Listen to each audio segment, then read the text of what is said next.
कर्मों के वहां पर अलग अलग नरक बने हुए। गरुड़ पुराण में 36 प्रकार के नरकों का वर्णन किया गया। कुंभे नरक निदान यह है, पड़े जीव जग जाए और सिर समेत डूबा रहे सदा नरक के माही। कुंभे कहते हैं घड़े के आकार का बड़ा विशाल नरक बना हुआ, दुनिया भर का मवाद उसमें भरा, बड़े भारी बदबू उसमें से आती है, जीवों को उसी में डाल दिया जाता। जब ही नरक सिर ऊपर काढ़े और तब ऊपर जूते जब मारे, जैसे ही ये जीव श्वास लेने के लिए अपने सिर को बाहर निकालता, ऊपर यमदूत खड़े रहते, नोकदार भालों से प्रहार कर देते, जीव फिर उसी में डूब जाता है, युगों युगों तक डूबा रहता। कुंभे नरक कल्प लो वासाम, मुख में नरक नाक में श्वासा। कल्प लो वासा यानी 1000 चौकड़ी युग का एक कल्प होता है, और कल्प लो वासा यानी युगों युगों तक ये जीव नरकों की यातनाओं को भोगता रहता। और नरकों की यातनाएं भोगने के बाद में इसी जीवात्मा को सीधे मनुष्य शरीर नहीं दिया जाता, बल्कि इसे 4 खान 84 लाख योनियों में डाल दिया जाता। जैसे बच्चा होता है, अब बच्चा पहले कक्षा 1 पास करेगा, फिर कक्षा 2 में जाएगा, ऐसे ही वहां पर भी पूरा चैनल बना हुआ। नरकों की यातनाओं को भोगने के बाद में इन्हीं जीवों को 4 खान 84 लाख योनियों में डाल दिया जाता। प्रेमी भाई बहनों, ये 4 खान 84 लाख योनियां ये कोई मामूली योनियां नहीं होती। 4 खान का मतलब होता है अंडज पिंडज उपमज स्थावर, ये 4 खाने होती हैं। पहली श्रेणी तो इन पेड़ पौधों की आती है जिनके अंदर पानी का तत्व मौजूद होता। कभी ये भी मनुष्य हुआ करते थे, अपने कर्मों का भोग पा रहे, एक जगह पर बेचारे पेड़ बन के खड़े हुए। दूसरी श्रेणी कीड़े मकोड़ों की आती है, तीसरी श्रेणी पंछियों की आती है, चौथी चौपाए जानवरों की आती है, और 5वीं स्वयं इंसान की आती है, जिसके अंदर 5 तत्व जल पृथ्वी अग्नि वायु आकाश 5 तत्व मौजूद होते।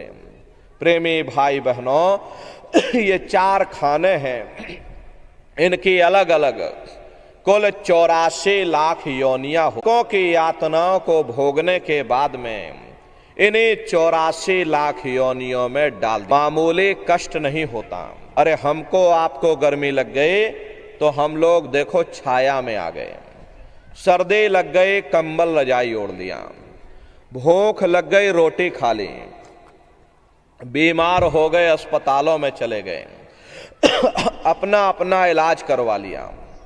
लेकिन देखो उन जानवरों को, क्या गर्मी, क्या सर्दी, क्या बरसात, एक एक रोटी के टुकड़े के लिए बेचारे दर बदर रोड पर भटकते रहते हैं। किसी का हाथ कट गया, किसी का पैर कट गया, किसी को जीते जी काट डाला, मुर्गी की पकड़ करके गर्दन ही मरोड़ डाली। अरे उनको भी दर्द होता है, उनको भी तकलीफ होती है, लेकिन वे बेचारे बेजुबान हैं, कुछ बोल नहीं पाते हैं, कुछ बता नहीं पाते हैं। हम लोगों के अंदर ये जुबान है, हम लोग बोल बता देते, वे सिर्फ रोते और चिल्लाते रहते हैं। अरे मादा बिच्छू होती है, मादा बिच्छू की मौत कैसे होती? मादा बिच्छू जब अपने बच्चे को जन्म देती है तो उसी के बच्चे अपनी भूख को मिटाने के लिए अपनी माँ की पीठ पर चढ़ जाते हैं और उसी के मांस को नोच नोच करके खाते हैं। वो तड़पती रहती है, कराहती रहती हैं, लेकिन जब तक हड्डी हड्डी न बच जाए उसके बच्चे अपनी मां की पीठ से नीचे नहीं उतरते। ऐसे न जाने कितने जीव जंतु इस संसार में भरे पड़े हुए दुख और कष्टों को सह रहे। अरे कई जन्म भय कीट पतंगा, कई जन्म भय मीन कुरंगा, कई जन्म पंखी सरफोयो, कई जन्म है वर वृक्ष जोयो, मिल जगदीश मिलन की वरिया और चिरंकार यह देश सजरिया। करोड़ों करोड़ युगों से हम आप नरकों की यातनाओं को भोगने के बाद में फिर कभी कीड़े पतंगों की योनि में, कभी पेड़ पौधों की योनि में, तो कभी पशु और पंछियों की योनि में भटका खाते हैं। प्रेमी भाई बहनों, 84 लाख योनियों की सबसे जो आखिरी योनि होती है वो गाय और बैल की योनि होती है। गाय स्त्री का रूप लेती है और बैल पुरुष का रूप लेते हैं। ये 84 लाख योनियों की सबसे आखिरी योनि यानी अंतिम पायदान होता। उसके बाद तब जाकर के हम लोगों को दोबारा फिर से मनुष्य शरीर प्राप्त होता। इसीलिए कहा गया है कि भाई बड़े भाग्य मानुष तन पाया और कोट जन्म जब भटका खाया। कोटान कोट जन्म जन्मांतरों तक अलग अलग योनियों में भटकने के बाद में तब बड़े सौभाग्य से तुम लोगों को ये मनुष्य शरीर प्राप्त हुआ। बड़े से बड़े देवी और देवता भी इस शरीर को, उसकी बात है जैसे किसी को हीरा मिल गया, उसे हीरे की परख नहीं, उसने हीरे को गधे के गले में बांध दिया। ठीक उसी प्रकार से ये मनुष्य शरीर उत्तम से उत्तम है, लेकिन इंसान इसकी कद्र नहीं करता। खाने पीने ऐसो इशरत में अपने कीमती समय को और श्वासों की पूंजी को बर्बाद कर देता। महात्मा प्रेम से जीवों को समझाते हैं कि भाई बड़े सौभाग्य से तुम लोगों को ये मनुष्य शरीर मिला है। बड़े से बड़े देवी और देवता भी इस मनुष्य शरीर को पाने के लिए तरसते हैं, क्योंकि उन नरकों से और इन 84 से निकलने का केवल एक ही दरवाजा है, वह केवल मनुष्य का शरीर है। इसी मनुष्य रूपी मंदिर में बैठ करके हम उस परमात्मा की भक्ति कर सकते हैं। इसीलिए संतों महात्माओं ने इस पंच भौतिक शरीर को सच्चा हरि मंदिर कहकर याद किया कि हरि मंदिर यह शरीर है और ज्ञान रतन प्रकट होए, ये असली हरि मंदिर है। जब भी वो परमात्मा मिलेगा इसे हरि मंदिर के अंदर मिलेगा। इसे पंच भौतिक शरीर को गुरु नानक साहब ने दिया। ये वो देह है जिसमें नारायण स्वयं विराजमान है। अरे वो नारायण जब भी मिलेंगे तुम्हें तुम्हारे अंदर मिलेंगे। यही कबीर साहब ने लिखा है कि जो तिल माही तेल है, जो चकमक में आग, और तेरा साईं तुझ में और जाग सके तो जाग। जिस तरह से तिल में तेल होता है, पत्थर में अग्नि होती है, ठीक उसी तरह से वो मालिक हरेक के घट घट में, हरेक के वजूद के अंदर विराजमान है। यही संत भीखा साहब ने फरमाया कि भाई भीखा भूखा को नहीं और सबकी गठरी लाल, गिरह खोल नहीं जानसी ताते भय कंगाल। यानी उस परमात्मा ने इस शरीर के अंदर कोई कमी नहीं रखी, सबके अंदर वो नाम रूपी अमूलक दौलत रखी हुई। यही आपकी धर्म पुस्तकों में भी लिखा है, अरे मोको का धोड़े रे बंदे, मैं तो तेरे पास में, और ना तीरथ में ना मूरत में, मैं तो हूं विश्वास में। ना मैं तीरथ में मिलूंगा, ना मैं मूरत में मिलूंगा, ना मैं अन्य किसी कर्म कांड में मिलूंगा, ना मैं ग्रंथों में मिलूंगा, ना मैं पोथियों में मिलूंगा, ना ही मैं किताबों में मिलूंगा। चाहे सारी उम्र बैठ करके तुम ढोलक बजा बजा करके और किताबों को पढ़ते रहो, अरे मैं जब भी मिलूंगा तो मैं तुम्हारे अंदर मिलूंगा। प्रेमी भाई बहनों, बड़ी सीधी सी बात है। ये अगर खाना बनाने की किताब सारी उम्र बैठ करके पढ़ते ही रहोगे कि भाई खाना ऐसे बनता है और खाना वैसे बनता है, खाने में नमक डाला जाता है और खाने में तेल डाला जाता है, तो कभी तुम्हारा पेट नहीं भर सकता जब तक आप खाना बनाओगे नहीं, उसे स्वयं खाओगे नहीं, कभी तुम्हारा पेट नहीं भर सकता। हम वेदों की निंदा नहीं करते, हम ग्रंथों की निंदा नहीं करते, हम गीता कुरान और बाइबल की निंदा नहीं करते। वेद शास्त्र गीता कुरान और बाइबल कहती है कि भाई मनुष्य के अंदर अंड खंड ब्रह्मांड है, स्वयं वो परमात्मा इसके अंदर बैठा हुआ।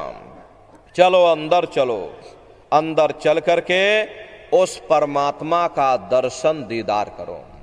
अब सवाल ये उठता है, भाई आखिर हम अपने अंदर जा करके उस परमात्मा का दर्शन कैसे करेंगे?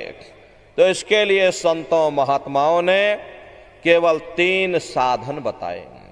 साधन 3 सारे उनवर्णे और साधन सब थोथे मान। इस कलयुग में प्रेमी भाई बहनों, महात्माओं ने केवल 3 साधना बताई। पहला है सुमरन, दूसरा है ध्यान और तीसरा है भजन। सुमरन कहते हैं मालिक को याद करना, ध्यान कहते हैं दृष्टि को एकाग्र करना, और भजन कहते हैं उस शब्द को सुनना, उस नाम को सुनना, उस देववाणी आकाशवाणी को सुनना जो 24 घंटे तुम्हारे अंदर गूंज रही। प्रेमी भाई बहनों, ये सुरत शब्द नाम योग की साधना है। संतों का जो इतिहास रहा, संतों के इतिहास में सबसे पहले कबीर साहब आए, जिन्होंने सुरत शब्द नाम योग की साधना जारी की।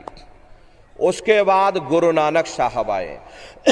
गुरु नानक साहब ने भी सुरत शब्द नाम योग की साधना जारी की। उसके बाद और भी महात्मा आए, कबीर, नानक, दादू दरिया, भीखा, रविदास, पलटू, जगजीवन। चित्रकूट में आप चले जाइए, गोस्वामी जी महाराज जिन्होंने रामचरित्र मानस बनाई, उन्होंने भी सुरत शब्द नाम योग की साधना जारी की। राजस्थान की धरती पर देखो मीराबाई हुई, सहजोबाई हुई, उन्होंने भी उस मालिक को पाया तो सुरत शब्द नाम योग की साधना करके पाया।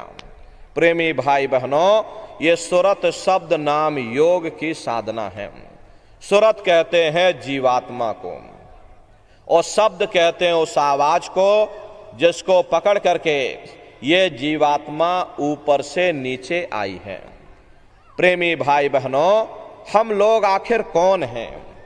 कैसे हम आप इस संसार में फंस गए? तो जरा अपने इतिहास को समझिएगा, क्योंकि अगर हमको अपने अतीत का मालूम नहीं होगा तो इतिहास को समझने की जरूरत है कि आखिर हम लोग कौन हैं, कैसे हम लोग इस संसार में आए हैं और कैसे आकर संसार में फंस गए। तो जरा संक्षिप्त में आप समझिए। पहले यहाँ कुछ नहीं था। पहले ना हम थे ना आप थे, न ये जमीन थी ना आसमान था, न दे कि एक अनी अनामा अभि सच्चिदानंद प्रभु धामा।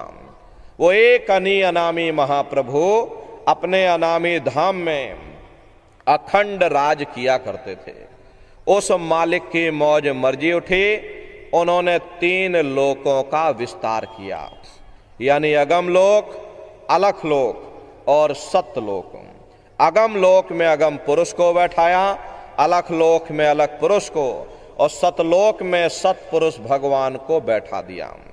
काफी समय जब बीत गया तो नीचे की रचनाओं का विस्तार सतपुरुष भगवान ने किया।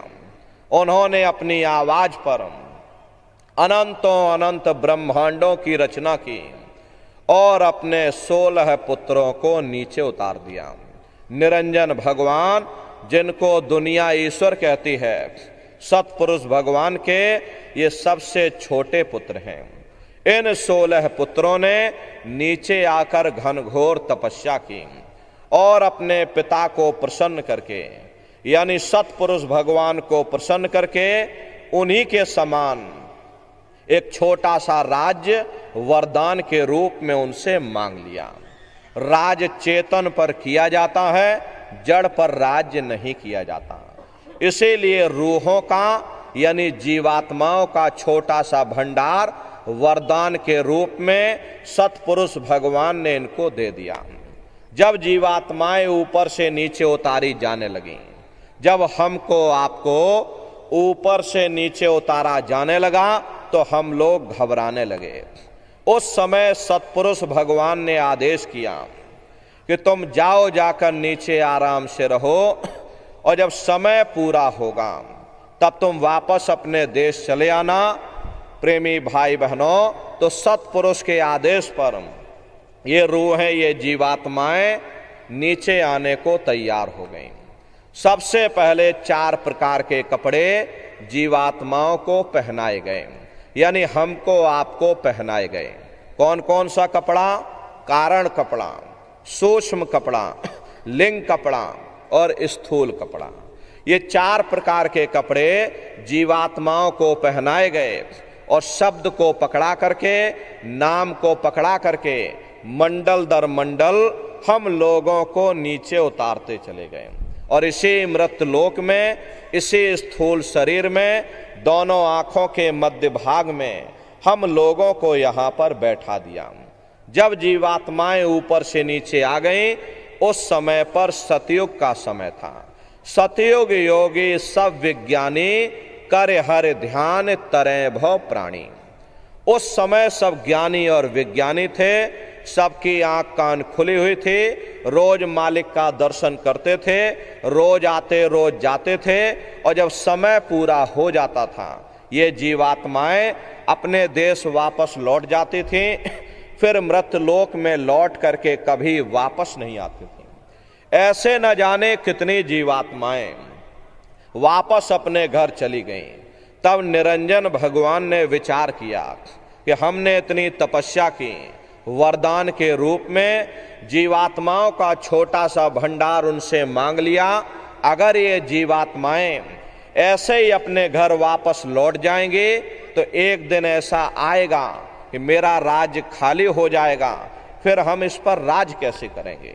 तो उन्होंने बड़ी होशियारी के साथ कर्मों का विधान बना दिया और कर्मों का विधान बना करके अपने देश में नियम और कानून को सुना दिया कि भाई ये पुण्य कर्म है, ये पाप कर्म है, ये शुभ कर्म है और ये अशुभ कर्म है।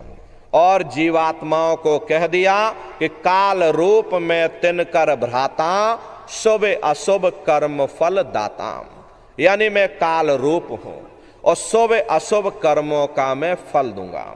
यानी कर्म करने की स्वतंत्रता हमको आपको दे दे और फल देने का अधिकार इन्होंने अपने हाथों में रख लिया।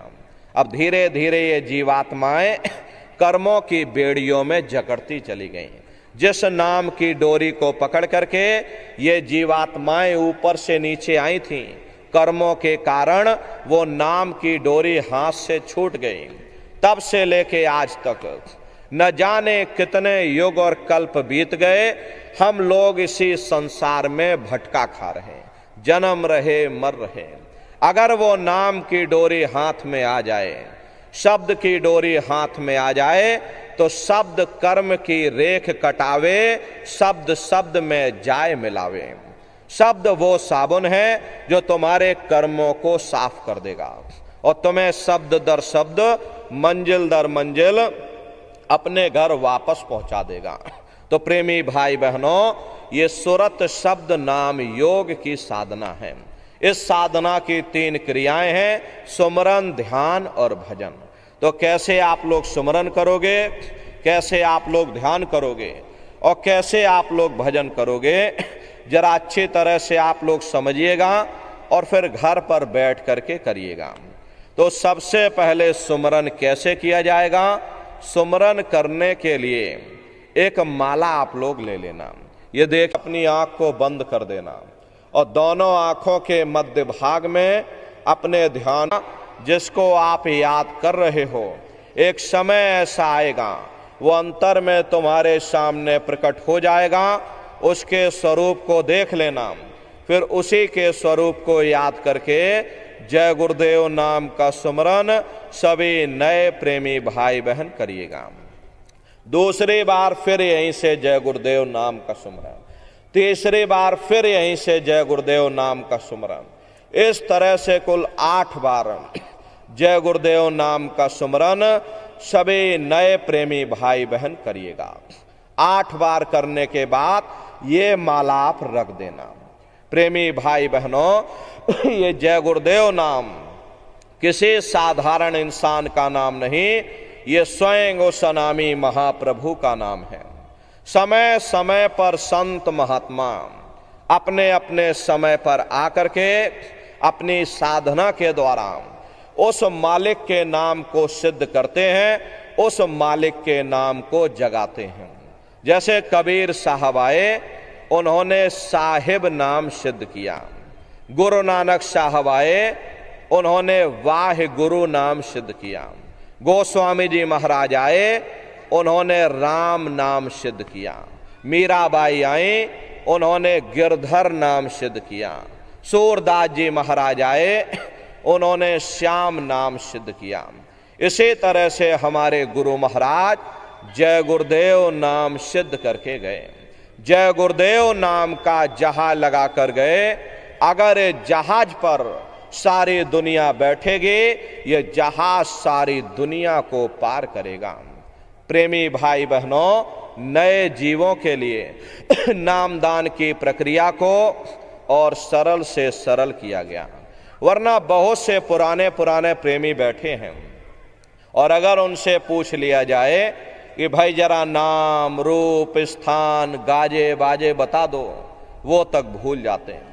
अब इतने पुराने हो करके आज तक याद नहीं कर पाए तो बड़ा भारी दोष लगता है।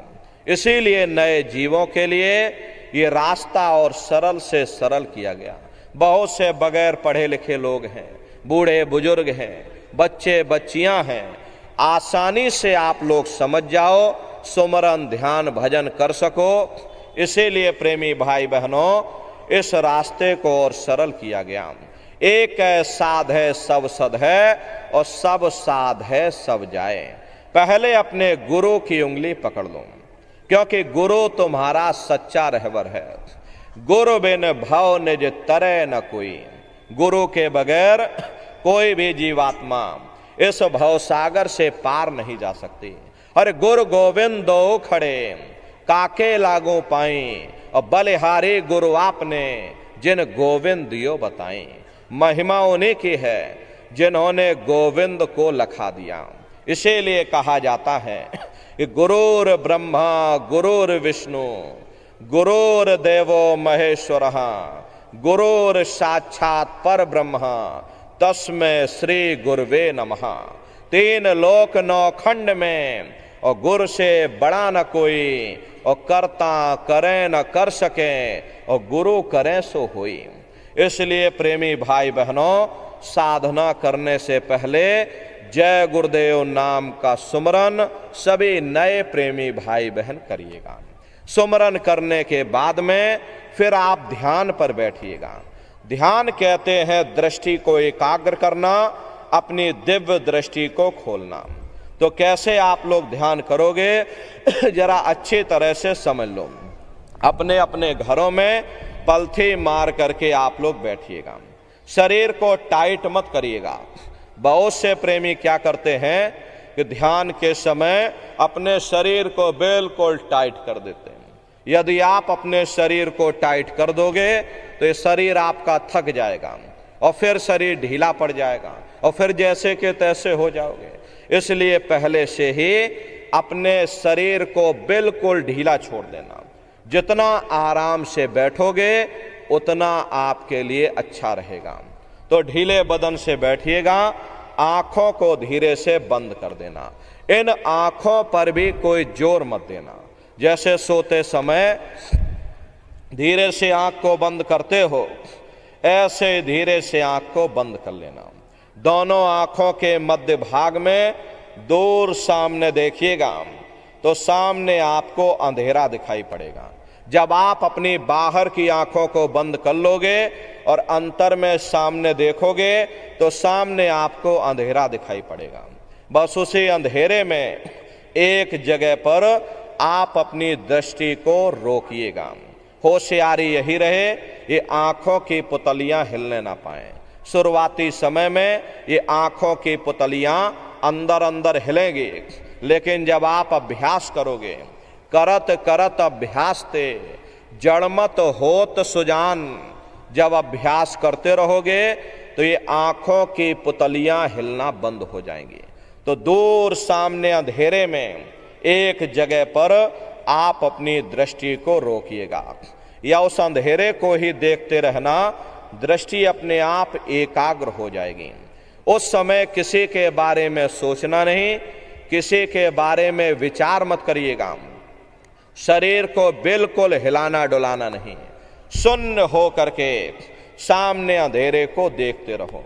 जितना देर आपसे बन सके आप उस अंधेरे को देखते रहिएगा। देखते देखते देखते देखते आपकी दृष्टि अंधेरे में रुक जाएगी और जैसे ही आपकी दृष्टि सामने अंधेरे में एकाग्र होगी तो सुई की नोक के बराबर काले में भी काला बिंदु, बड़ा चमकीला बिंदु होगा, तारे की तरह चमचम चमचम चमकेगा, वो सामने आपको दिखाई पड़ जाएगा। जब वो चमकदार बिंदु सामने दिखाई पड़ जाए तब आप अपनी दृष्टि को उस बिंदु पर एकाग्र करिएगा। जब आप अपनी दृष्टि बिंदु पर एकाग्र करोगे तो बिंदु के चारों तरफ से बड़ा भारी प्रकाश निकलेगा, चक्र की तरह से बहुरंगी प्रकाश होगा। वो प्रकाश धीरे धीरे बड़ा होता चला जाएगा। साधक इतना मोहित हो जाता है कि बिंदु को तो छोड़ देता है और दाएं बाएं प्रकाश को देखने में लग जाता। जब आप दाएं बाएं प्रकाश को देखने में लग जाओगे, क्योंकि प्रकाश उस बिंदु से निकल रहा और आपने बिंदु को ही छोड़ दिया, प्रकाश को देखने में लग गए, तो प्रकाश भी गायब हो जाएगा, वो बिंदु भी गायब हो जाएगा और फिर अंतर में अंधेरा छा जाएगा और फिर आपको उतनी मेहनत करनी पड़ेगी। इसलिए दाएं बाएं बिल्कुल मत देखिएगा। आपका निशाना उस बिंदु पर टिका रहे जिसमें से वो प्रकाश निकल रहा। वही बिंदु दरवाजा है, वही बिंदु खिड़की है। उसी को हरि का द्वार यानी कि हरिद्वार कहा गया। बहुत विशाल वो दरवाजा है। प्रेमी भाई बहनों, जब एक टक हो करके आप उस बिंदु को देखते रहोगे तो वो बिंदु फट जाएगा, वो दरवाजा खुल जाएगा, ये शिव नेत्र खुल जाएगा, ये दिव्य दृष्टि खुल जाएगी और आप दरवाजे के अंदर दाखिल हो जाओगे। एक बार प्रेमी भाई बहनों ये दिव्य दृष्टि खुल जाए, फिर क्या भूत क्या भविष्य और क्या वर्तमान, कोई भेद आपसे गुप्त नहीं रहेगा। लाखों वर्ष पहले क्या हुआ था, भविष्य में क्या होने वाला है, आप बैठ करके और ध्यान में सब कुछ देख सकते हो। तो यह है ध्यान करने का तरीका। ऐसे ही दिखाई पड़ेगा जैसे हम आपको देख रहे हैं। प्रेमी भाई बहनों, तो यह ध्यान करने का तरीका है। और तीसरा है भजन। गाने बजाने का नाम भजन नहीं है, नाच गाना ढोल मजीरा का नाम भजन नहीं। भजन कहते हैं उस रूहानी आवाज को सुनना जिसको पकड़ करके ये जीवात्मा ऊपर से नीचे आई है, उसी शब्द को पकड़ने का नाम भजन है। अब कैसे भजन करोगे जरा अच्छी तरह से समझ लो। ये दोनों उंगली कानों में डाल करके ये कानों को बंद कर लेना। कान इसीलिए बंद किए जाते ताकि बाहर की कोई आवाज हमको सुनाई ना पड़े। अपनी सुविधा के अनुसार बैठिएगा। कुर्सी पर चाहे कुर्सी पर बैठ जाओ, सोफे पर चाहे सोफे पर बैठ जाना, या कोई तकिया इस तरह से रख लेना और दोनों कोहनी यहाँ रख करके दोनों उंगली कानों में डाल करके ये कानों को बंद कर लेना। बहुत सी हमारी माताएं बहनें हैं, बूढ़े बुजुर्ग हैं, आपके घुटनों में दर्द होता होगा, रीढ़ की हड्डी में दर्द होता होगा। अब आप बैठ करके भजन नहीं कर पाते हो तो आप लेट करके भजन करिएगा। ऐसे सीधे लेट जाना और लेटे लेटे आंख और कान को बंद कर लेना। मतलब तो आंख और कान को बंद करना है, चाहे आप लेट करके करो या चाहे आप बैठ करके करो। लेकिन इतना ध्यान रखिएगा कि कहीं लेटे लेटे हम सो ना जाएं, इसलिए चेत करके बैठिएगा। यही कहा गया है कि भाई आंख कान मुख बंद कराओ, अनहद झिंगा शब्द सुनाओ। यानी पहले अपनी आंख को बंद करो, अपने मुख को बंद करो, दोनों उंगली कानों में डाल करके ये कानों को बंद कर लो और ऊंचे से ऊंचा ध्यान दे करके उस आवाज को सुनने की कोशिश करो। प्रेमी भाई बहनों, जब आप अपने कानों को बंद करके अंतर में गौर से आवाज को सुनोगे तो आपको ऐसा अनुभव होगा कि कहीं सीटी जैसी आवाज हमारे कानों में बज रही। टी, इस तरह से सीटी जैसी आवाज शुरू में आप सभी को सुनाई पड़ेगी। करना कुछ नहीं है, लेटे हो चाहे बैठे हो, बस आप उस आवाज को सुनते रहना और सुनते सुनते उसी में लीन हो जाओ। जब आप उसमें लीन हो जाओगे तो कुछ समय बाद में दोबारा आपको अनुभव होगा कि कहीं बड़ी दूर से एक महीन आवाज, घंटे और शंख की आवाज हमारे कानों में बज रही। जैसे मंदिरों में घंटियां बजती हैं, टन टन टन, तो बाहर तो आपने नकल किया। महात्माओं ने कहा था कि भाई ये शरीर तुम्हारा सच्चा हरि मंदिर है। इसी हरि मंदिर के अंदर 24 घंटे वो घंटे और शंख की आवाज गूंज रही। उसी घंटे शंख की आवाज को महात्माओं ने शब्द कहा। अरे आपकी धर्म पुस्तकों में लिखा है कि पोथी पढ़ पढ़ जग मुआ, पंडित भया न कोई, और 2.5 अक्षर प्रेम का, और पढ़े सो पंडित हुई। दुनिया वाले कहते हैं कि 2.5 अक्षर का मतलब प्रेम है। अरे प्रेम नहीं है, प्रेम में तो मात्रा लगी हुई। यहां पर जिस 2.5 अक्षर का वर्णन उन महात्माओं ने किया है वो है शब्द शा, आदा, बा और दाम। उसी शब्द को महात्माओं ने नाम कहा। कलयुग जोग न यज्ञ न ज्ञाना, एक आधार नाम गुण गाना। कलयुग में ना योग है, ना यज्ञ है, ना ये ज्ञान है, तो कलयुग में क्या है? कलयुग केवल नाम आधारा, सुमेर सुमेर नर उतरहि पारा। कलयुग में केवल नाम का आधार है। वो नाम तुम्हारे अंदर 24 घंटे गूंज रहा। तो उसी घंटे शंख की आवाज को महात्माओं ने शब्द या नाम कहा। उसी घंटे शंख की आवाज को मुसलमान फकीरों ने कलमा कहा। उसी घंटे शंख की आवाज को ईसा मसीह साहब ने वर्ड या लागश कहकर याद किया। उसी घंटे शंख की आवाज को गुरु नानक साहब ने अनहद वाणी कहकर याद किया। चीन में जो महात्मा हुए उन्होंने इसको ताओ कहकर याद किया, और हिंदू महात्माओं ने इसे देववाणी, आकाशवाणी कहकर याद किया। उन अलग अलग महात्माओं ने अपनी अपनी भाषा में हम लोगों को समझाने की कोशिश की है कि भाई वो घंटे शंख की आवाज तुम्हारे सब के अंदर गूंज रही है, वो आपको सुनाई पड़ेगी। लेकिन शुरुआती समय में आपको ऐसा मालूम पड़ेगा कि कहीं बड़ी दूर पर घंटियां बज रही, टन टन टन, लेकिन सुनाई हर एक को पड़ेगी। प्रेमी भाई बहनों, जब घंटे और शंख की आवाज आपको सुनाई पड़ने लग जाए तब आप सीटी की आवाज को छोड़ देना और घंटे शंख की आवाज को पकड़ लेना, उसको आप सुनने लग जाना। जब आप उसको सुनने लग जाओगे तो वो आवाज धीरे धीरे बढ़ना शुरू होगी और बढ़ते बढ़ते इस कदर बढ़ेगी कि आपके रोम रोम में घंटे और शंख की आवाज गूंजने लग जाएगी। बड़ी घनघोर आवाज होती है, बड़ी मधुर वो आवाज होती है। ये जो दुनिया के गाने और संगीत आप लोग सुनते हो, उस रूहानी संगीत के सामने ये दुनिया के संगीत कुछ नहीं है। जब आप उस रूहानी संगीत को सुनोगे तो इतना भारी आनंद आपके ऊपर छा जाएगा, इतनी खुशी आपको होगी, ऐसा नशा आपके ऊपर चढ़ जाएगा, इतना आप उस आवाज में खो जाओगे कि आप सारी दुनिया को ही भूल जाओगे। प्रेमी भाई बहनों, शंकर भगवान को वही नशा चढ़ा था। शंकर भगवान कोई गांजा भांग नहीं पीते थे। ये तो हमने आपने शंकर भगवान को भी बदनाम कर दिया कि शंकर भगवान गांजा भांग पीते थे तो चलो हम भी गांजा भांग खींचेंगे। लेकिन प्रेमी भाई बहनों, शंकर भगवान ने कभी गांजा भांग नहीं पिया।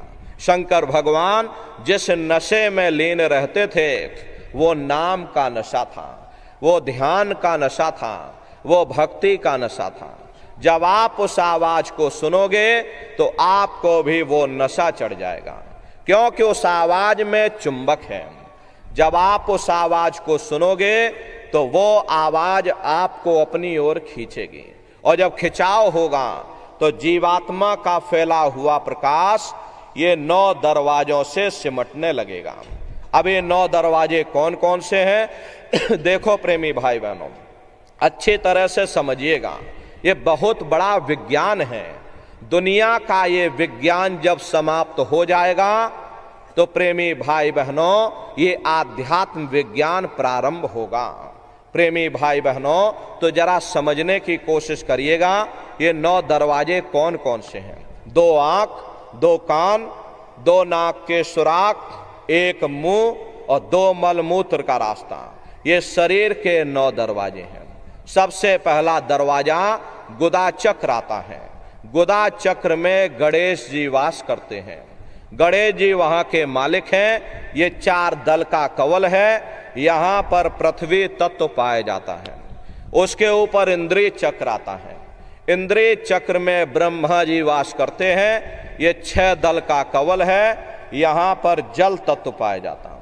उसके ऊपर ये नाभि चक्र आता है। नाभि चक्र में विष्णु जी वास करते हैं। ये 8 दल का कवल है। यहाँ पर अग्नि तत्व पाया जाता है। उसके ऊपर ये हृदय चक्र आता है। हृदय चक्र में शिव जी वास करते हैं। ये 12 दल का कवल है। यहाँ पर वायु तत्व पाया जाता है। अरे वास तो वो ऊपरी मंडलों में करते हैं, लेकिन उनका शक्ति की किरणें पड़ती हैं। ये 16 दल का कवल है। और आप सबसे ऊपर, तुम्हारी जीवात्मा सबसे ऊपर दोनों आंखों के मध्य भाग में बैठी है, जहां पर देवियां बिंदी लगाती हैं और पुरुष जहां पर टीका लगाते हैं। ये बिंदी और टीका यहाँ पर हम लोग इसीलिए लगाते हैं क्योंकि यहीं पर हमारी ये जीवात्मा बैठी है, उसका श्रृंगार किया जाता है। तो ये 10वां द्वार है जहां पर तुम्हारी जीवात्मा बैठी हुई है। इसी 10वें दरवाजे पर बैठ करके ये जीवात्मा अपने प्रकाश को 9 दरवाजों में फैलाती है, जिससे आपका ये शरीर चलता है, आपके हाथ और आपके पांव चलते हैं। जब आप भजन करोगे और घंटे शंख की आवाज को सुनोगे तो उस आवाज में चुंबक है। वो आवाज आपको अपनी ओर खींचेगी, और जब खिंचाव होगा तो जीवात्मा का फैला हुआ प्रकाश ये 9 दरवाजों से सिमट करके यही 10वें दरवाजे पर इकट्ठा हो जाएगा। और जैसे ही सारी शक्ति, सारी चेतना सिमट करके यहाँ पर इकट्ठी हुई, तुरंत शब्द जीवात्मा को खींच करके इस शरीर से बाहर कर देगा। फिर आप अपनी आंखों से देखिएगा कि हमारा शरीर ये है, हम ये खड़े। आप अपने शरीर से अलग हो जाओगे।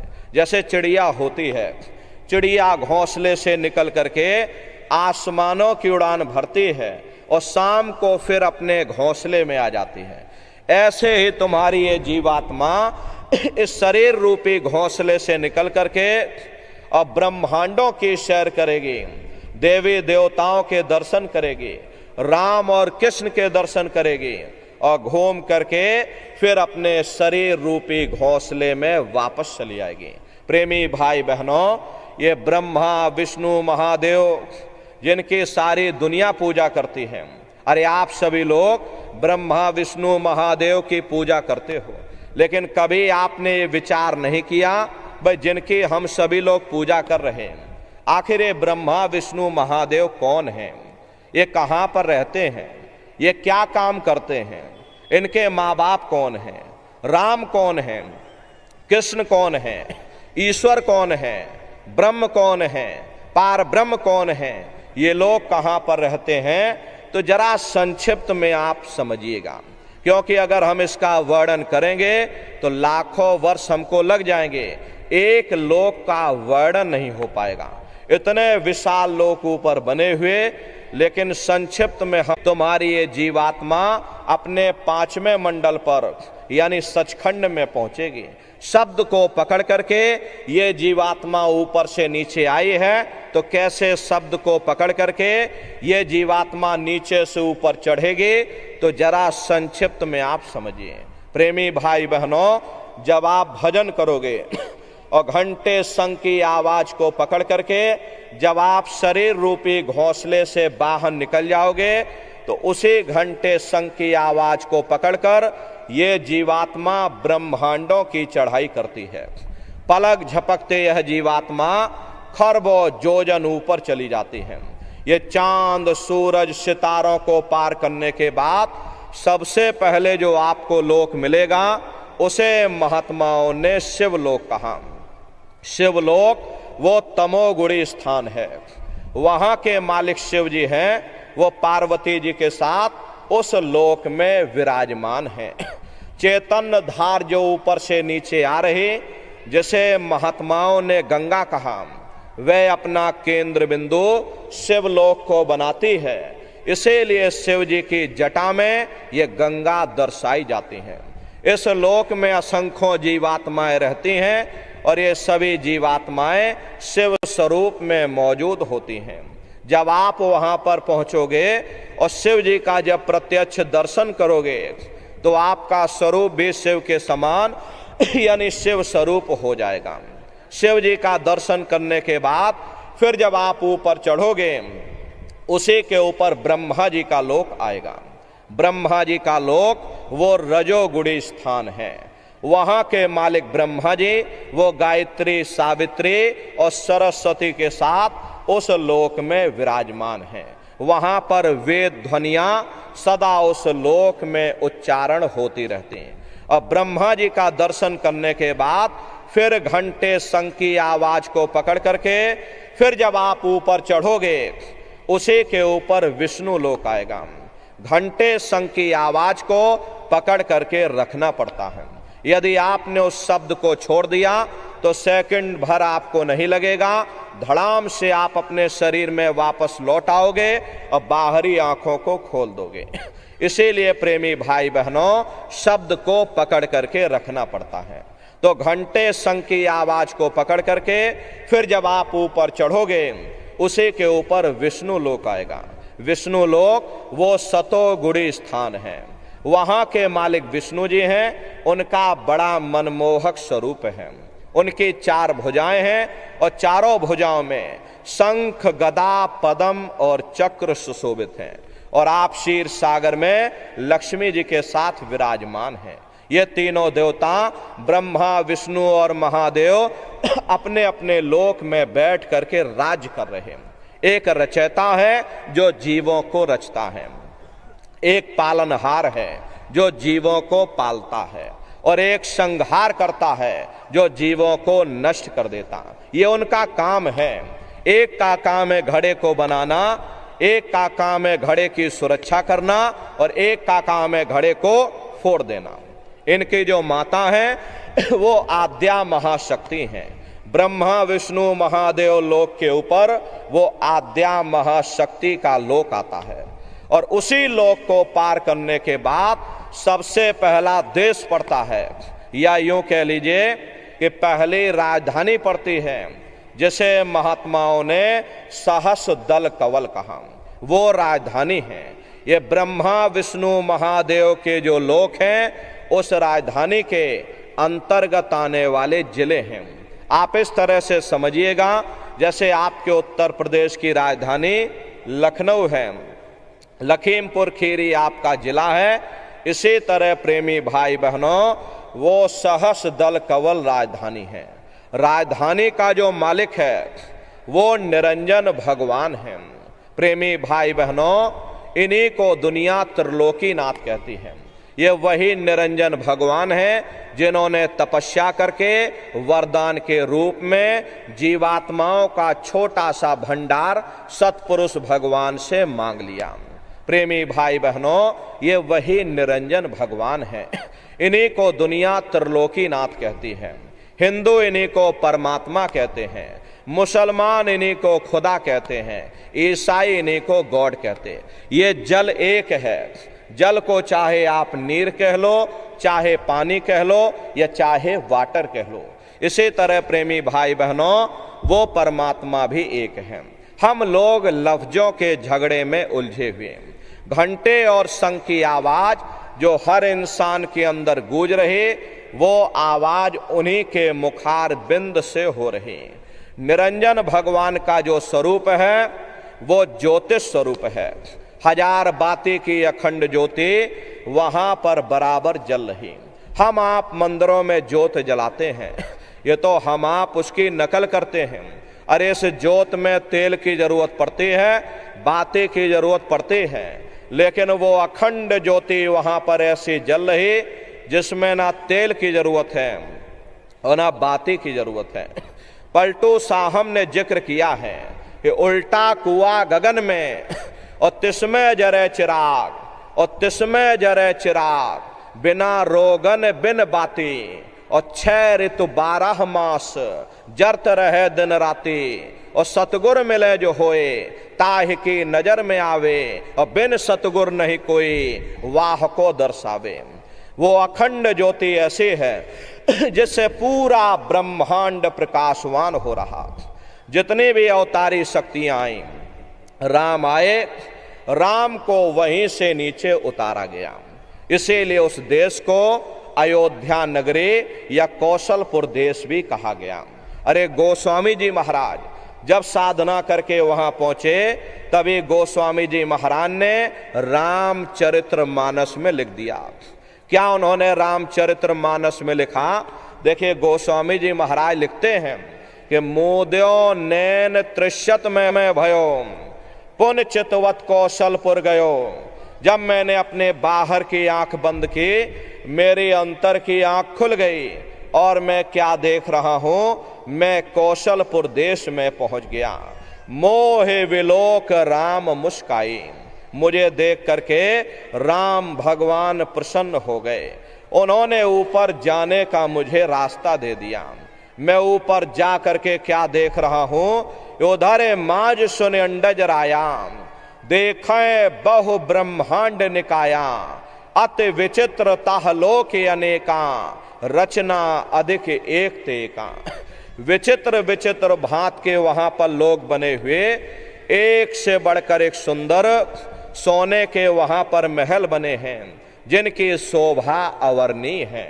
प्रेमी भाई बहनों, वो असली अयोध्या नगरी है, वो राम भगवान का देश है। कि वहां पहुंचोगे और वहां की रचनाओं को देखोगे, देखते रह जाओगे।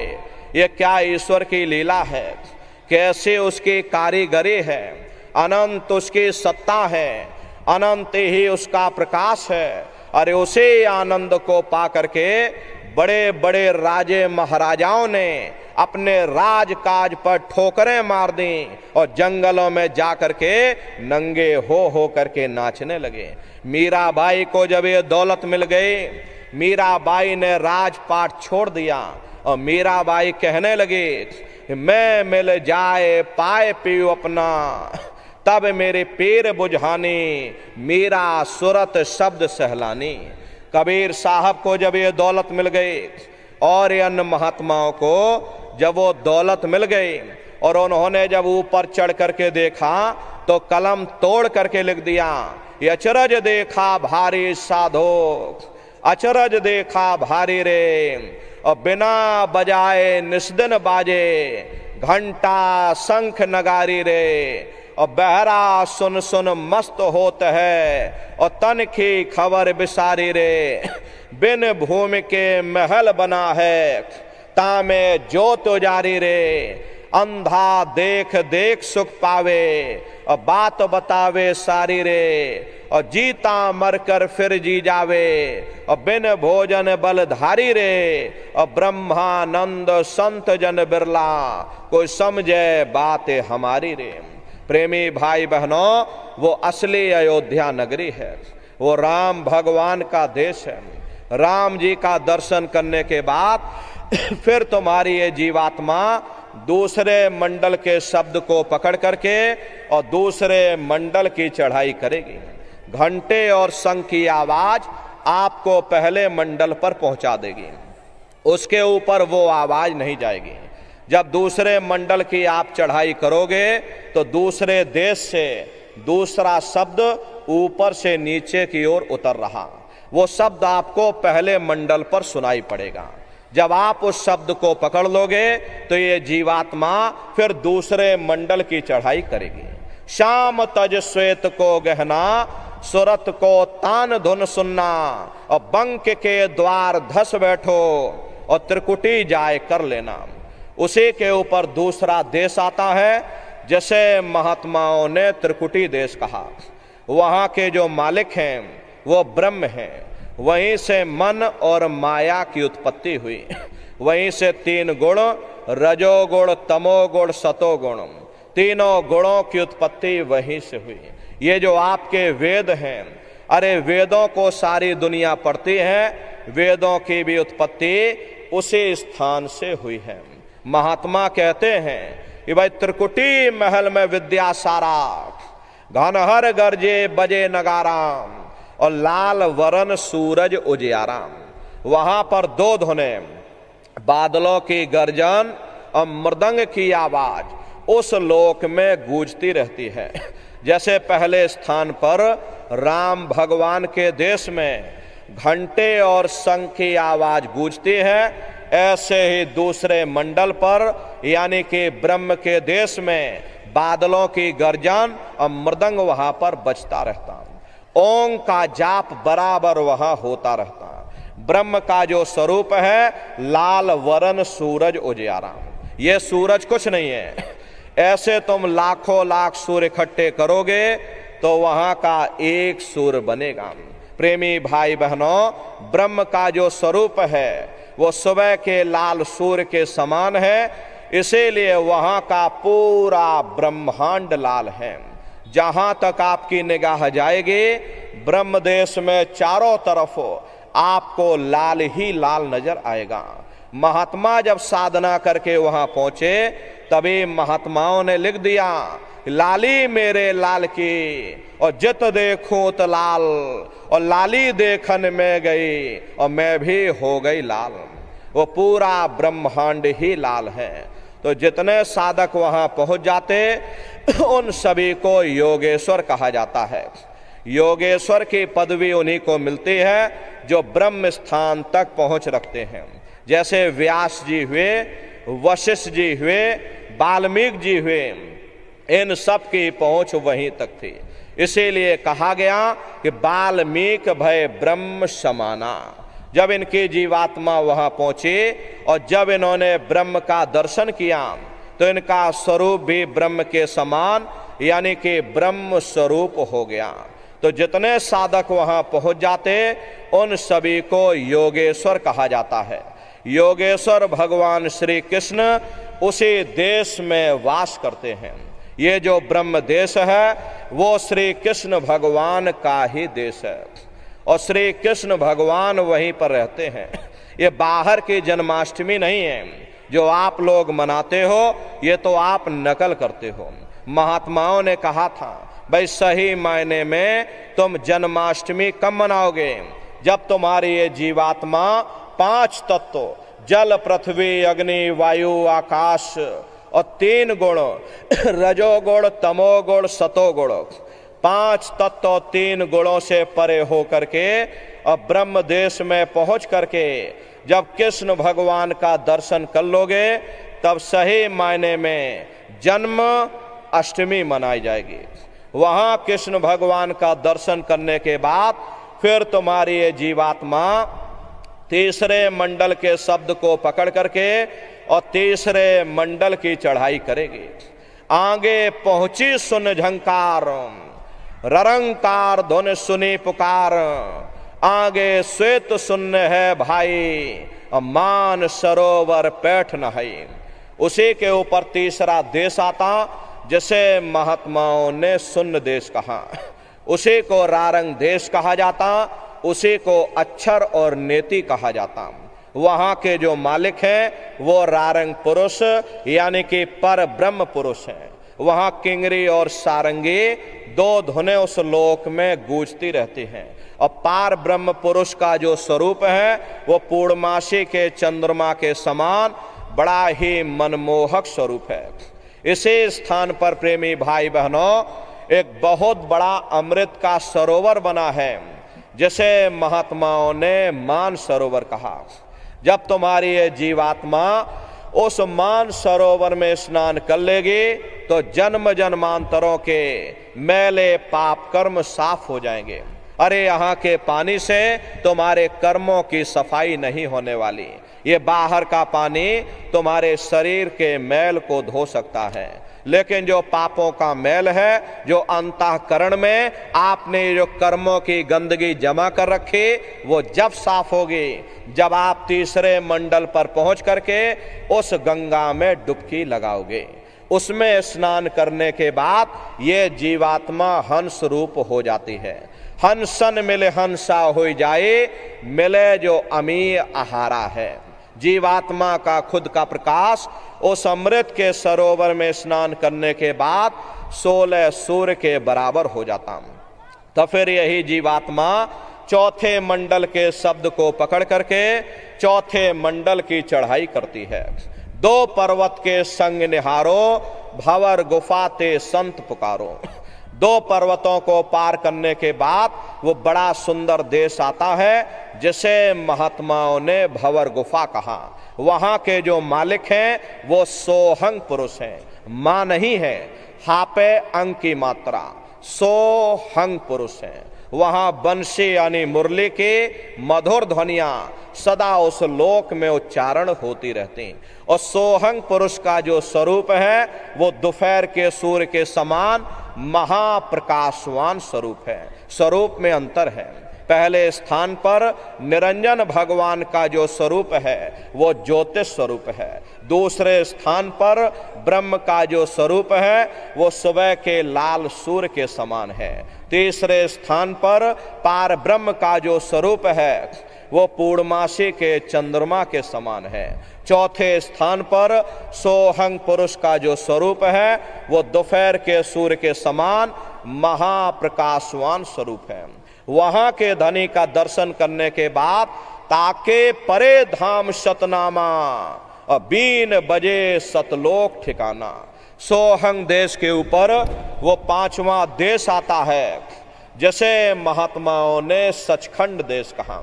वो सचखंड देश अजर अमर अविनाशी सदा एक रस रहने वाला देश है। वहां न काल है, न कर्म है, न दुख है, न संताप है, न पुण्य है, न पाप है। जो जीवात्माएं वहां पहुंच जाती हमेशा के लिए जन्म मरण के बंधनों से आजाद हो जाती हैं। वहां के जो मालिक हैं वो सतपुरुष भगवान हैं जिनके रोम रोम में खरबों खरब सूरज चांद सितारे प्रकाशवान। वही हमारे प्रेमी भाई बहनों, हमको आपको वहीं से नीचे उतारा गया और फिर शब्द को पकड़ करके शब्द शब्द पौड़ी पर चढ़कर और पहुंचो सचखंड सतनाम। तो शब्द कब पकड़ में आएगा? जब आप भजन करोगे। प्रेमी भाई बहनों, भजन कैसे किया जाएगा जरा अच्छी तरह से समझ लो। ये आंख और कान को बंद करिएगा लेकिन मन को रोकिएगा। ऐसे समय पर तुम्हारा ये मन जरूर भागेगा। अभी आप लोग यहाँ सत्संग में बैठे हो, शरीर तुम्हारा भले ही यहाँ बैठा हो लेकिन मन सारी दुनिया में भाग रहा। अब किसी को कोई बात याद आ गई तो ये मन आपस में बातचीत करने लगा। कोई बाल बच्चों को घर में छोड़कर आया, मन बाल बच्चों में पहुंच गया। कोई दुकान दफ्तर छोड़ करके आया, ये मन दुकान दफ्तर में पहुंच गया। कोई खेती बाड़ी छोड़ करके आया, शरीर बेचारा यहाँ बैठा और मन खेत में गन्ना काट रहा। तो ऐसे भजन से कोई लाभ नहीं होगा। जिन्होंने मार मन डाला उन्हीं को सूरमा कहना। अगर दुनिया में कोई हमारा दुश्मन है वो केवल हमारा मन है। अरे भाई भाई में झगड़ा कौन करवाता? केवल हमारा मन करवाता। कौम कौम में नफरतें पैदा कौन करवाता? केवल हमारा मन करवाता। मजहब मजहब में लड़ाइयां कौन करवाता? केवल हमारा ये मन करवाता। इसीलिए महात्मा समझाते हैं, भाई बड़ा बैरी ये मन घट में, इसी का जीतना कठिना। अगर दुनिया में कोई हमारा दुश्मन है वो केवल हमारा मन है। ये मन रूपी रावण कब मरेगा? जब 9 द्वारों पर फतेह हासिल करके तुम यहाँ 10वें द्वार पर चढ़ जाओगे, तब सही मायने में दशहरा मनाई जाएगी। अरे बाहर की दशहरा नहीं है जो लकड़ी का रावण बना देते हो, फूक फाक करके घर चले आते, कहते भाई हमने रावण मार दिया। अरे महात्माओं ने कहा था भाई सही मायने में तुम दशहरा कब मनाओगे? जब 9 द्वारों पर फतेह हासिल करके तुम यहाँ 10वें द्वार पर चढ़ जाओगे, तब सही मायने में विजयदशमी मनाई जाएगी। तब ये मन रूपी रावण तुम्हारा मरेगा। तब तुम्हारी ये जीवात्मा, इसी जीवात्मा को महात्माओं ने राम भी कहा। अरे आपके धर्म पुस्तकों में लिखा है, हम कोई अपनी बात नहीं कह रहे। आपके धर्म ग्रंथों में लिखा, एक राम दशरथ का बेटा, एक राम घट घट में लेटा, एक राम का शकल पसारा, और एक राम है सबसे न्यारा। एक वो राम है जो अयोध्या के वासी हैं, और एक राम घट घट में लेटे। यानी हमारी आपकी जीवात्मा जो हर एक के अंदर मौजूद है। महात्माओं ने कहा भाई एक वो राम, वो निरंजन भगवान जिनको दुनिया त्रिलोकीनाथ कहती है, जिनका ये पूरा पसारा पूरा संसार है। महात्माओं ने कहा भाई एक वो राम है, और एक राम है सबसे न्यारा, 5वें स्थान के मालिक, वो सतपुरुष भगवान जो हमारे आपके सच्चे पिता हैं। महात्माओं ने कहा भाई एक वो राम है। तो महात्मा तो उस राम की महिमा गाते हैं। मोटी बात आप लोग समझिए कि भजन कैसे करोगे। तो ये आंख और कान को बंद कर लेना, ऊंचा ध्यान दे करके सुनिएगा। शुरू में सीटी जैसी आवाज आप सभी को सुनाई पड़ेगी, उसे पकड़ लेना, सुनते रहना। कुछ समय बाद में दोबारा आपको अनुभव होगा कि कहीं बड़ी दूर से एक महीन आवाज, घंटे और शंख की आवाज हमारे कानों में बज रही। जब घंटे शंख की आवाज आपको सुनाई पड़ने लग जाए, तब आप सीटी की आवाज को छोड़ देना और घंटे शंख की आवाज को पकड़ लेना। प्रेमी भाई बहनों, शुरू में हम लोगों को मालूम होता है कि वो आवाज हमारे कानों में बज रही, लेकिन ऐसा नहीं है। प्रेमी भाई बहनों, घंटे शंख की आवाज वो सुनाई जब पड़ती है, वो सिर की चोटी से हो करके गूंजती है, लेकिन कानों से सुनने की आदत हम लोगों को पड़ी हुई। इसीलिए शुरू में आप सभी को ऐसा मालूम पड़ेगा वो आवाज हमारे कानों में बज रही।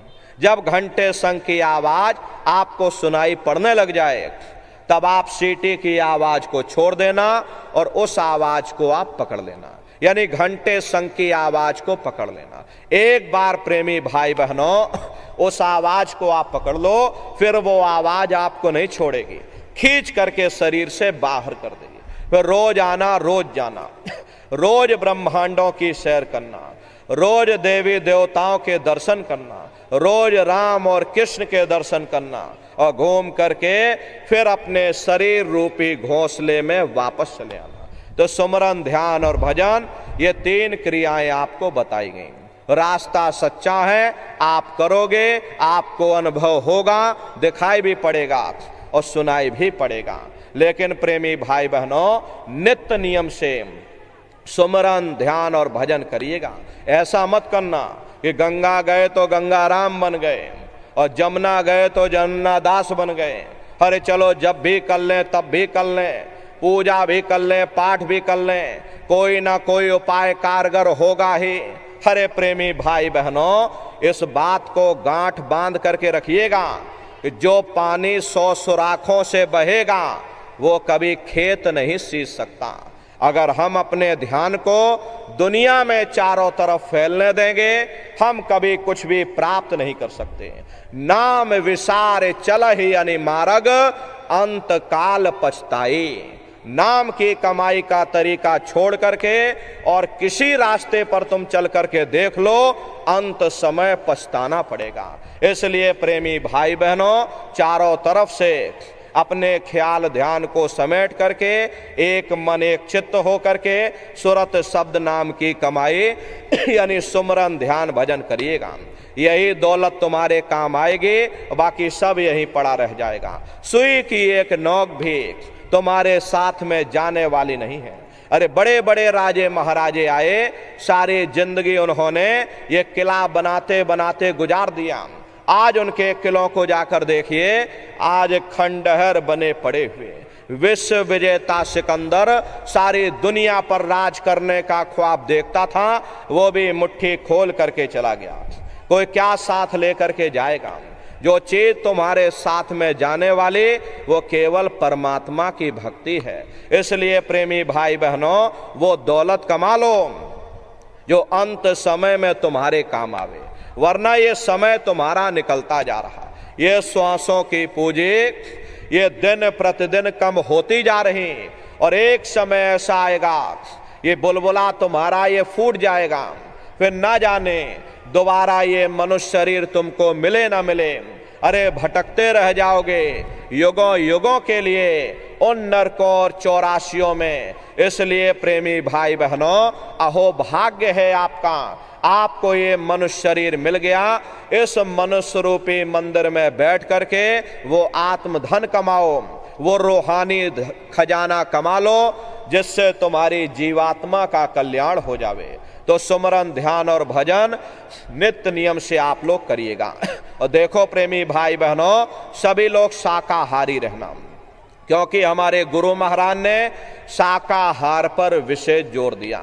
गुरु महाराज हमारे कहते थे कि बच्चे बच्चियों तुम लोग शाकाहारी रहना, शाकाहार का प्रचार करते रहना, इसी से देश और दुनिया में भारी परिवर्तन होगा। प्रेमी भाई बहनों, परिवर्तन कोई कानून बनाने से नहीं होता, परिवर्तन कोई आंदोलन करने से नहीं होता, परिवर्तन कोई तोड़फोड़ करने से नहीं होता, परिवर्तन कोई सजा देने से नहीं होता।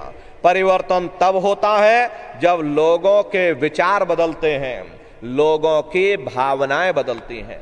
और विचार जब बदलेंगे जब लोगों का खान पान शुद्ध होगा। अरे देसी कहावत है भाई, जैसा खाए अन्न वैसा होए मन।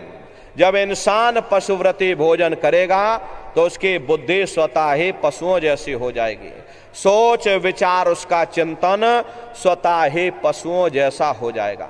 फिर जिस शराब के नशे में माँ बहन बेटी की पहचान खत्म हो जाए, उस शराब को पी करके यह कैसे पता चलेगा कि क्या अच्छा और क्या बुरा है? यही कारण है कि आज घर समाज में ये दुनिया भर के अत्याचार और दुनिया भर के व्यभिचार फैले हुए। अरे हम लोग देखो मंदिर बनवाते हैं, उन मंदिरों में नहा धो करके जाते हैं, कहते भाई परमात्मा के रहने की जगह है, हमको नहा धो करके जाना चाहिए, फूल अगरबत्ती ले जाना चाहिए। कोई उन मंदिरों में कूड़ा कचड़ा नहीं डालता। अगर कूड़ा कचड़ा डालोगे तो आपस में लाठियां चल जाएंगी। फिर ये जो हरि मंदिर है, ये पंच भौतिक शरीर जिसे महात्माओं ने हरि मंदिर कहा, इसमें तुम हाड़ मांस के लोथड़े डालते हो, इसमें तुम शराब के कतरे डालते हो। अरे अपने बनाए हुए मंदिर की आप कद्र करोगे और परमात्मा के बनाए हुए इस हरि मंदिर को तुमने जीते जी कब्रिस्तान बना दिया तो सख्त सजा मिलेगी। अरे महात्माओं ने लिखा है कि तिल भर मच्छी खाई के और कोटि गौ दे दान और काशी करवट जा मरे निश्चय नरक निदान। यदि तिल भर भी मच्छी खा करके फिर चाहे कोटान कोट गौओं का तुम दान करो और काशी में जा करके मत्था रगड़ते रगड़ते अपनी पूरी जिंदगी वहां पर गुजार दो, फिर भी तुमको तुम्हारे गुनाहों की सजा मिलेगी, कोई बच नहीं सकता। क्योंकि ये कर्म भूमि है, यहां तुम जैसा कर्म करोगे वैसा फल तुमको मिलेगा। देखिए इस कर्म भूमि पर कृष्ण भगवान तक नहीं बच पाए। उस समय बाली को छिप करके बाण मारा था, वही बाली कृष्ण अवतार में बहेलिया बन करके आ गया। कृष्ण भगवान के पैरों में पद्म चमकता था, हिरण की आंख समझ करके अब बहेलिये ने निशाना मार दिया और जब पास में आकर के देखा कृष्ण भगवान थे, अफसोस करने लगे।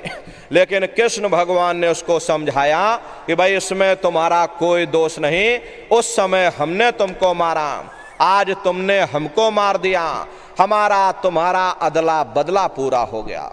कर्म प्रधान विश्व रच राखा और जो जस करे सो तस फल चाखा। ये कर्मों का ऐसा देश है, यहाँ तुम जैसे बीज बोगे वैसे ही फसल काटोगे। इसलिए प्रेमी भाई बहनों, आपसे हमारी प्रार्थना है कि आप लोग शाकाहारी रहिएगा। अरे तरह तरह की बीमारियां जो आज के समय में आ रही, इसका मुख्य कारण एक ही है, लोगों का खान पान गंदा हो गया। अपनी बुद्धि से विचार करिएगा, इंसानों के खून में जब जानवरों का खून मिल जाएगा, इंसानों के अंदर जब जानवरों के कीटाणु पहुंच जाएंगे तो न जानवरों की दवा काम में आएगी और न इंसानों की दवा काम में आएगी, तो परिणाम क्या होगा? ऐसी महामारियां फैलेंगी। इसलिए प्रेमी भाई बहनों, आपसे हमारी प्रार्थना है कि आप लोग शाकाहारी रहिएगा। कोई ऐसा नशा मत करना जिससे बुद्धि तुम्हारी पागल हो जाए और घर में माँ बहन बेटी की पहचान खो दो। अरे आप अपने आप को कट्टर हिंदू मानते हो, अरे भाई हम कट्टर हिंदू हैं, हमसे बड़ा सनातनी दुनिया में कोई नहीं, हम धर्म के ठेकेदार हैं, हम राम को मानने वाले और हम कृष्ण को मानने वाले हैं। अरे आप राम को मानते हो और आप कृष्ण को मानते हो तो उनके आदर्शों पर भी चलना सीखो। राम ने कभी नहीं कहा कि तुम मांस खाओ, या कृष्ण ने कभी नहीं कहा कि तुम शराब पियो। जितने देवी देवता अवतार हुए सभी यही कह करके गए, ये अहिंसा परमो धर्मा। अगर हमने किसी को बनाया नहीं तो मिटाने का अधिकार हमारे पास नहीं। अरे आप इंसान हो, इंसान का काम है दया करने का, दया धर्म का मूल है। इसलिए प्रेमी भाई बहनों, आप जीवों पर रहम करो, रूहों पर रहम करो। सभी लोग शाकाहारी रहना और शाकाहार का प्रचार अपने अपने क्षेत्रों में बराबर आप लोग करते रहिएगा। अरे सतयुग कैसे आएगा? राम राज कैसे आएगा? राम राज कोई नारा लगाने से नहीं आएगा, राम राज कोई भाषण देने से नहीं आएगा। हरे प्रेमी भाई बहनों, राम राज जब आएगा जब आप लोग धर्म का प्रचार करोगे, और धर्म का प्रचार करने की जिम्मेदारी हम सभी प्रेमी भाई बहनों की है, क्योंकि हम सभी लोग अपने गुरु के मेहनत और पसीने के जलाए हुए चिराग हैं। अगर एक एक चिराग एक एक गांव में पहुंच जाएगा, ये पूरा गांव प्रकाशवान हो जाएगा, ये पूरा समाज प्रकाशवान हो जाएगा। गुरु महाराज के संदेशों को जन जन के बीच में पहुंचाने की जिम्मेदारी हम सभी प्रेमी भाई बहनों की है। हमारे गुरु महाराज कह करके गए कि बच्चा गांव गांव में तुम भजन केंद्र की स्थापना करो, गांव गांव के लोग भजन करने लग जाएं, गांव गांव में सत्संग होने लग जाए, गांव गांव के लोग शाकाहारी हो जाएं, गांव गांव के लोग सदाचारी हो जाएं, गांव गांव के लोग चरित्रवान हो जाएं, आंखों में माँ बहन बेटी की पहचान कायम हो जाए। जब हमारा ये गांव बदल जाएगा तो ये पूरा समाज बदल जाएगा, निश्चय ही कलयुग में सतयुग आ जाएगा। इसलिए प्रेमी भाई बहनों, धर्म के प्रचार में आप सभी लोग अपना अपना योगदान दीजिएगा। देखिए, हमारे गुरु महाराज को, हमारे गुरु महाराज परम संत बाबा जय गुरुदेव जी महाराज ने एक अच्छे समाज के निर्माण के लिए, चरित्रोत्थान के लिए, लोगों को शाकाहारी और सदाचारी बनाने के लिए 116 वर्ष की आयु तक अथक मेहनत और परिश्रम किया। हमारे गुरु महाराज ने अपने गुरु की याद में मथुरा आश्रम पर इतना विशाल मंदिर बनवाया। गुरु महाराज हमारे कहते थे कि बच्चा, मंदिर का वो देवता वहां पर बैठ करके बरकत बांट रहा। अरे आप लोग आइए, वहां कोई रुपया पैसा नहीं चढ़ाया जाता, कोई चंदा चुटकी नहीं। अरे आप लोग आए, मंदिर के देवता के सामने अपनी एक बुराई को चढ़ा दीजिए। वहां पर बुराई चढ़ाई जाती है। ये हम आज से मांस मछली नहीं खाएंगे, हम आज से अंडा शराब का सेवन नहीं करेंगे, हम आज से झूठ नहीं बोलेंगे, हम आज से किसी को धोखा नहीं देंगे, हम आज से किसी की निंदा चुगली आलोचना नहीं करेंगे। अरे आप अपनी एक बुराई चढ़ा दो, आपकी एक मनोकामना पूरी होगी। ऐसा वरदानी मंदिर गुरु महाराज ने अपने गुरु की याद में मथुरा आश्रम पर बनवाया है। प्रेमी भाई बहनों, वो हम समस्त प्रेमियों का गुरुद्वारा है। गुरु महाराज हमारे कहते थे कि बच्चा, दरबार में दया दुआ बरकत पाने के लिए तुम बराबर हाजिरी देते रहना। समय ना मिले महीने में आ जाना, महीने में समय ना मिले 6 महीने में आ जाना, 6 महीने में समय ना मिले तो साल भर में आ जाना। और जिसको साल भर भी समय ना मिला तो महात्माओं ने लिखा है, दरस बरस ना कर सके ताको लागे दोष, और कहें कबीरता दास की और कभी न पावे मोक्ष। इसलिए प्रेमी भाई बहनों, अपने दरबार में गुनाहों की गठरी बराबर चढ़ाते रहना, वहां दया दुआ बरकत लेते रहना। गुरु महाराज ने मन से कहा, ए नन्नारियों, इस मंदिर के मुंडेर से यदि कोई पंछी भी गुजर जाएगा उसे मानव योनि मिल जाएगी। ये महिमा गुरु महाराज गा करके गए। गुरु महाराज ने मन से कहा, ए बच्चे बच्चियों, अगर तुमने मेरे गुरु को भुला दिया मैं तुमको भुला दूंगा, तुम भारी मुसीबत में फंस जाओगे। इसलिए प्रेमी भाई बहनों, अपने दरबार में बराबर हाजिरी देते रहना। वो हम सभी प्रेमियों का गुरुद्वारा है। हरे प्रेमी भाई बहनों, देखो, शंकर भगवान और पार्वती जी रास्ते में चले जा रहे थे और चलते चलते शंकर जी ने जमीन पर लेटकर दंडवत प्रणाम किया। पार्वती जी ने पूछा कि भगवान, ये बताइए, यहाँ ना कोई पेड़ है, ना कोई पशु है, ना कोई पंछी है, अरे आप किसको प्रणाम कर रहे हैं? तब शंकर जी ने उत्तर दिया कि पार्वती या भूमि की और क्या कहो वर्णन भाग्य, और 10,000 वर्ष पूर्व संत रहे यही जाग। ये पार्वती, ये जमीन के बहुत बड़े भाग्य हैं। आज से 10,000 वर्ष पहले एक संत महात्मा ये जमीन पर आकर सत्संग कर गए थे। ये जमीन बहुत पवित्र है, मैं जमीन को प्रणाम कर रहा हूँ। आज हमारे गुरु महाराज 50 वर्ष मथुरा आश्रम पर रह करके अपने चरणों से वहाँ के कण कण को पवित्र किया। वो दरबार हमारा आपका है, वो गुरुद्वारा है। अपने दरबार में दया दुआ बरकत लेने के लिए बराबर आप लोग हाजिरी देते रहिएगा। अभी देखिए, हमारे गुरु महाराज के गुरु महाराज यानी कि पूज्य दादा गुरु महाराज का ये पावन भंडारे का कार्यक्रम 20 दिसंबर से और 24 दिसंबर तक मथुरा आश्रम पर मनाया जाएगा। तारीख आप लोग याद रखिएगा, 20 से 24 दिसंबर तक ये भंडारे का कार्यक्रम होगा।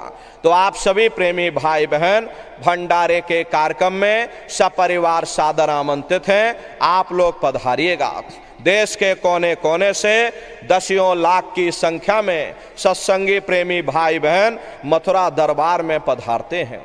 उनके रहने ठहरने के लिए अलग अलग जिलों के वहाँ टेंट रावटी डेरे लगाए जाते। भोजन पानी के लिए अलग अलग जिलों के वहाँ पर निःशुल्क भंडारे बराबर चलते रहते। अपना बहुत बड़ा आश्रम है, करीब करीब 10 किलोमीटर के व्यास में अपना आश्रम बना हुआ, वहीं पर ये कार्यक्रम होता है। अपने आश्रम पर गुरु महाराज की एक छोटी सी गौशाला भी है। प्रेमी भाई बहनों, गुरु महाराज के पास में कुल 2 गाय थी। 2 गायों का इतना बड़ा परिवार है। ये आज के समय में करीब करीब 3000 गायें हैं और 3000 के ऊपर सांड हैं। गौशाला अलग है, नंदीशाला अलग है। किसी को बाहर नहीं भेजा जाता, क्योंकि हमारे गुरु महाराज कह करके गए, बच्चा इनको यहीं रखना, यहीं सेवा पानी करना। अगर बाहर भेज दोगे लोग मार देंगे, काट देंगे। इसीलिए चाहे गाय हो या चाहे बैल हो, हमारे यहाँ किसी को बाहर नहीं भेजा जाता। गायों के लिए अलग से गौशाला है और सांडों के लिए अलग से नंदीशाला बनी है। उसी के बगल में अपना एक बहुत बड़ा विद्यालय है, जिसमें 2,500 से 3,000 बच्चे निःशुल्क विद्या अध्ययन करते हैं। कॉपी किताब, पढ़ाई लिखाई, भोजन पानी बिल्कुल निःशुल्क है। उसी के बगल में अपना एक बहुत बड़ा अस्पताल गुरु महाराज की दया कृपा से बन करके तैयार हो चुका। वो गुरु महाराज की कर्म भूमि है और गुरु महाराज की जन्म भूमि, जहाँ पर हमारे गुरु महाराज का जन्म हुआ, जिला इटावा, ग्राम खितौरा में है। जैसा भव्य मंदिर मथुरा दरबार में बना हुआ, उसी तरह से भव्य मंदिर गुरु महाराज की जन्म भूमि पर बन करके तैयार हो चुका। वहाँ भी अपना बहुत बड़ा आश्रम है। करीब करीब 3000 बीघे में अपना आश्रम बना हुआ।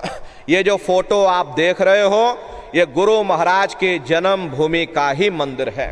प्रेमी भाई बहनों, इधर जो ये फोटो लगी है, ये मथुरा दरबार का मंदिर है। तो समय निकाल करके अपने दरबार में आप लोग पधारिएगा, अपने अपने बच्चों को भी साथ में ले करके आइएगा। हम लोग ये सोचने लगते हैं, अरे बच्चों को क्या करेंगे ले जाकर, ये बच्चे छोटे हैं, इनको घर में रहने दो, इनको पढ़ाई लिखाई करने दो, अभी इनकी पढ़ाई लिखाई की उम्र है। ये सत्संग सुनना और ये भजन पूजा पाठ करना, ये तो हम लोगों का काम है। इन बच्चों को घर पर पढ़ने लिखने दो।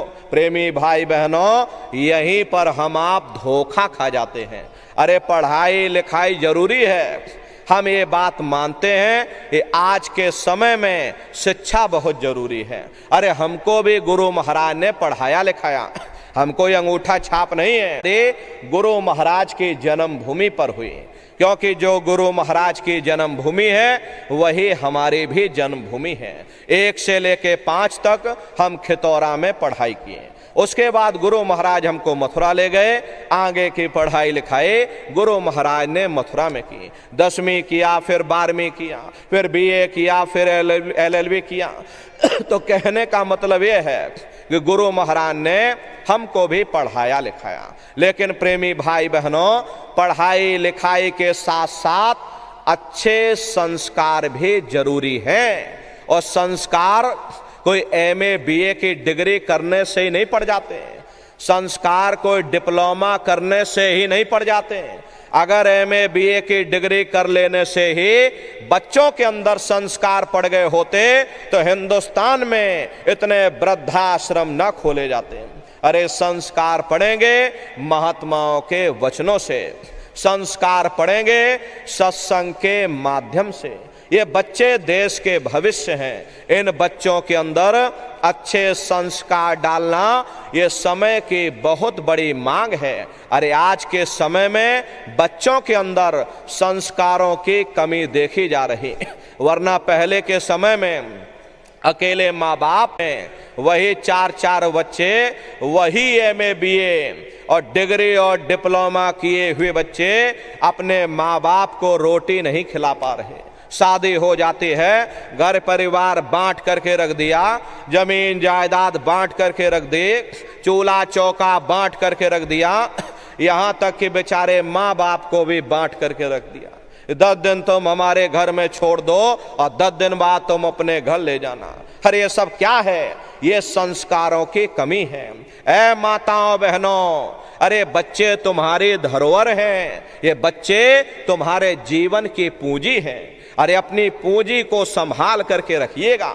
इन बच्चों को आप बचपन से तैयार करिए, इनको आप अच्छी शिक्षा देना, इनको अच्छे संस्कार देना, इनको शाकाहारी बनाना, इनको सदाचारी बनाना, इनको चरित्रवान बनाना। अरे इनको भी तुम राम और कृष्ण बना दो, यही बच्चे माँ बाप का नाम रोशन करेंगे, घर और समाज का नाम रोशन करेंगे।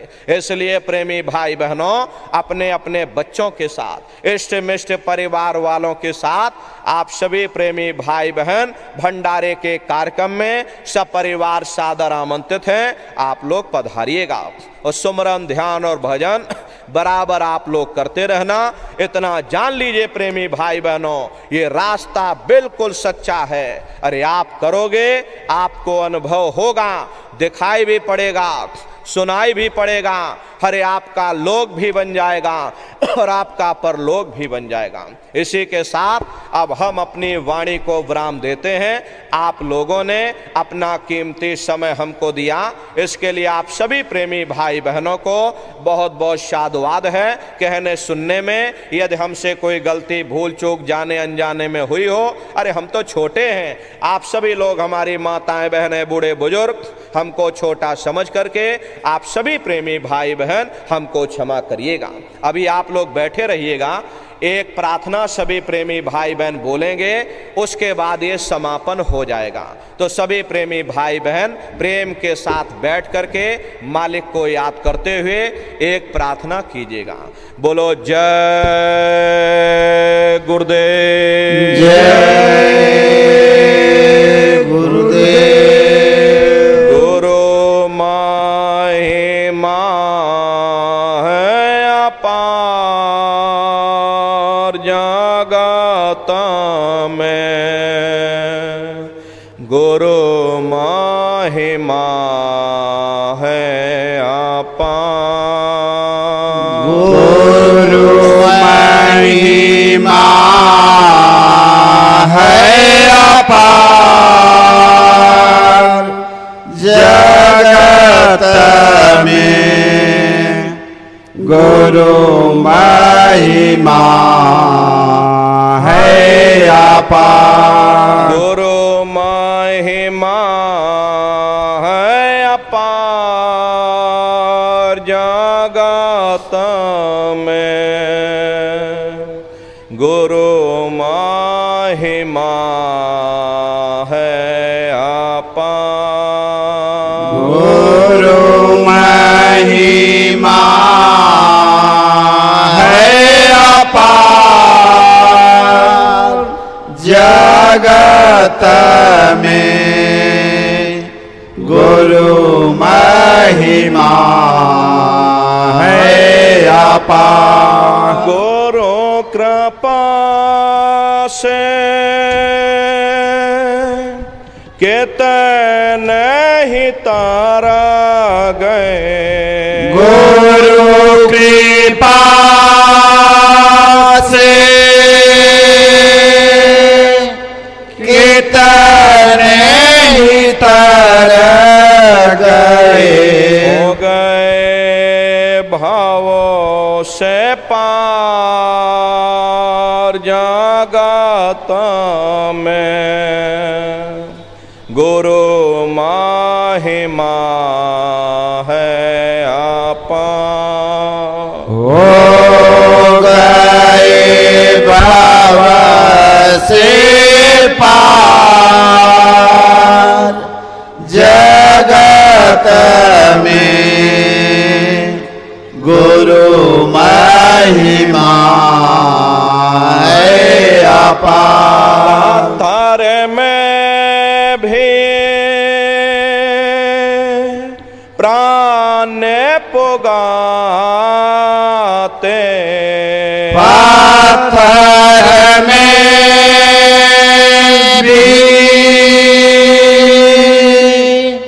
प्राण पुगाते, जाने को चेतना वांथ बनाते, जड़ को चेतना वांथ बनाते, दया भंडार जागत में, गुरु महिमा है अपार। प्रेम दया भंडार जगत में, गुरु महिमा है अपार। गुरु महिमा है अपार जगत में, गुरु महिमा है अपार। गुरु महिमा है अपार जगत में, गुरु महिमा है अपार। सब प्रेमी मेला जो ले कर गाओ, सब प्रेमी मिला जुल कर गाओ, गुरु नाम की धूम मचाओ, गुरु नाम की धूम मचाओ, गुरु नाम है सार जगत में, गुरु महिमा है अपार। गुरु नाम है सार जगत महिमा है अपार। गुरु महिमा है अपार जगत में, गुरु महिमा। गुरु महिमा है अपार जगत में, गुरु महिमा है अपार। जय गुरुदेव। जय गुरुदेव। खड़े हो जाइए सभी लोग, खड़े होकर के मालिक के पावन नाम का सभी प्रेमी भाई बहन प्रेम और प्यार के साथ में उच्चारण करेंगे। बोलो जय गुरुदेव। जय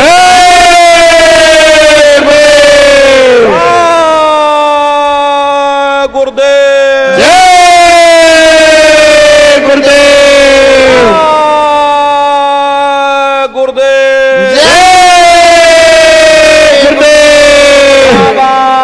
जय गुरुदेव जी महाराज का कहना है शाकाहारी रहना है, खाने से होगी भलाई, साग सब्जी दूध मलाई, खाने से हुए खराब, अंडा मछली मांस शराब, हाथ जोड़ कर विनय हमारे हो जाए सब शाकाहारी। बाबा जी की अर्जी है, आगे आपकी मर्जी है। बाबा जय गुरुदेव जी महाराज का कहना है, शाकाहारी रहना है। गुरुदेव जय गुरुदेव। देखो प्रेमी भाई बहनों,